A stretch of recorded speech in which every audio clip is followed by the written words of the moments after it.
In this video, we will be creating the handlebar of the vice assembly. The handlebar is a crucial component used to operate the vice by adjusting the movable jaw.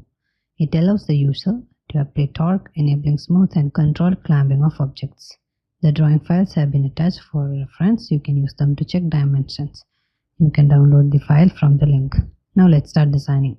Take new design file. Set your dimensions to mm. Invoke create sketch.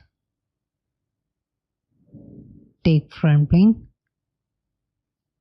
Take circle tool. From origin, draw a circle of diameter 8.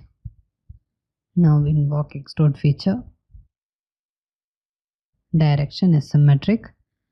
Measurement wall length. Distance is 80. OK. Isometric view. Now select the side face as sketching plane. Invoke circle tool.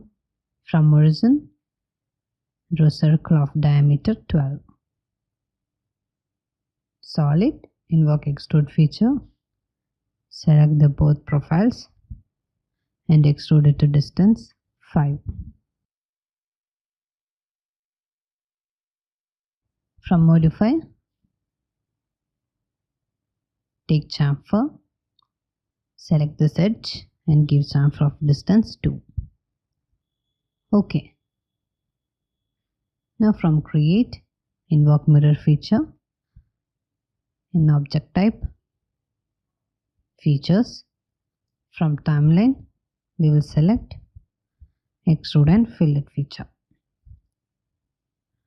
Mirror plane, select this plane. OK. Yes, now we have designed the handlebar, ensuring precise dimensions for smooth and efficient operation of vice. This component plays a key role in adjusting the clamping force.